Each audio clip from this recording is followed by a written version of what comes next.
శ్రీ కంచి కామాక్షి అమ్మవారి జ్యోతిశక్తి పీఠం.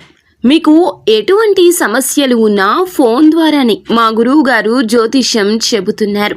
భార్యాభర్తల కలహాలు, ప్రేమించిన వారు దూరం కావడం, డబ్బు, వ్యాపార సమస్యలు, పెళ్లి కుదరకపోవడం, సంబంధాల సమస్యలు, గ్రహ దోషాలు, భూమి వాస్తు దోషాలు, విదేశీ ప్రయాణం కోసం, ఆరోగ్య సమస్యలు, కుటుంబ సమస్యలు, లక్ష్మీ శాంతి, గృహశాంతి, వివాహం ఆలస్యం కావడం, స్త్రీ పురుష వశీకరణం, నాగదోష నరఘోష సమస్యలు, సినీ ఫీల్డ్ గురించి, విడాకులు, కోర్టు సమస్యలు, రియల్ ఎస్టేట్ సమస్యలు, రాజకీయం, ప్రమోషన్ గురించి, శత్రు వశీకరణ, చెడు ప్రయోగాలు. మీరు ఎక్కడెక్కడో జ్యోతిష్యం చెప్పించుకుని అది నెరవేరలేదని బాధపడుతున్నారా?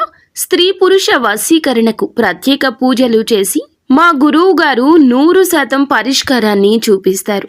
ఎటువంటి సమస్యలకైనా ఒక్కసారి నమ్మకంతో మా గురువు గారు గోపీరాజు గారిని సంప్రదించండి.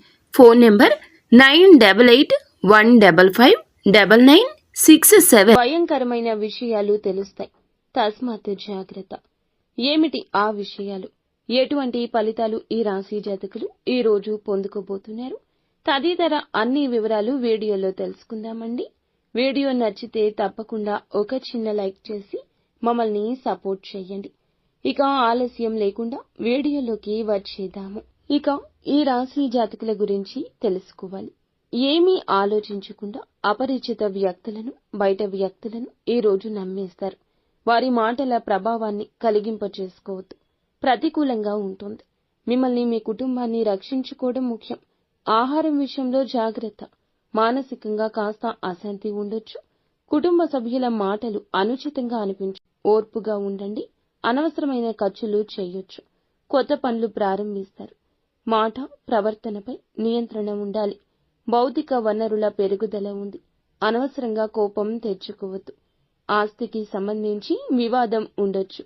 పిల్లలకు బాధ్యత అప్పగిస్తే దాన్ని వారు నిర్వర్తిస్తారు. విదేశాలకు వెళ్లి విద్య అభ్యసించాలన్నా, వేరే ప్రాంతానికి వెళ్లి చదువుకోవాలన్నా విద్యార్థుల యొక్క కోరిక ఈ సమయంలో నెరవేరుతుంది.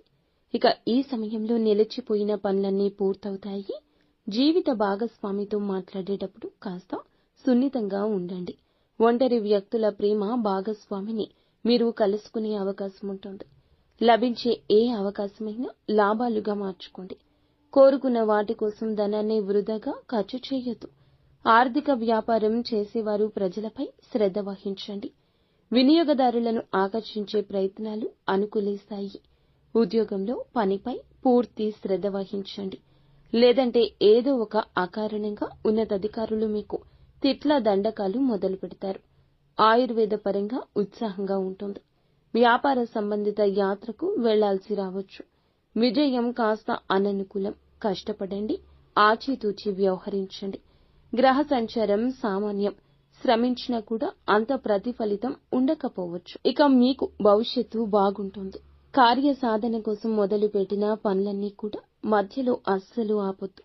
ముఖ్యంగా ఈ రోజు అన్నీ కూడా అనుకూలంగా ఉండబోతున్నాయి. పెద్దల యొక్క ప్రోత్సాహకం ఉంటుంది. రావాల్సిన ధనం చేతికి అందుతుంది. కాస్త ఆలస్యం అయినా అందుతుంది. ఓర్పుగా ఉండండి. ఖర్చులు తగ్గించుకుంటే మంచిది. శుభ కార్యక్రమానికి ఈ రోజు హాజరవుతారు. ఆవేశం వల్ల కొన్ని పనులు చెడిపోవచ్చు. అకాల భోజనం ఆరోగ్యాన్ని ఇబ్బంది పెట్టొచ్చు. చిన్న చిన్న విషయాల్లో అలజడి రేగొచ్చు. ముఖ్యంగా ఆకస్మికంగా ఒక భయంకరమైన విషయం వినబోతున్నారు. ఆరోగ్యపరంగా కావచ్చు, ఉద్యోగ పరంగా కావచ్చు, ఆదాయ పరంగా కావచ్చు. డబ్బు వచ్చే ఆదాయ మార్గం ఏదైనా మూసుకుపోబోతుంది. కొద్ది రోజుల్లో మార్పు రాబోతుంది అనే మాట వినొచ్చు. కానీ గుండె చెదిరిపోకూడదు. ధనం తగ్గినా ఎప్పటికైనా ధనం వస్తుంది. ఈ యొక్క మాట గుర్తుంచుకోండి. ఖచ్చితంగా ఈ వార్త అందొచ్చు. ప్రతికూలత అనుకూలంగా మార్చుకోవడానికి నిత్యం శివారాధన, విష్ణు సహస్రనామ పారాయణం చేసుకోండి. అంతా మంచి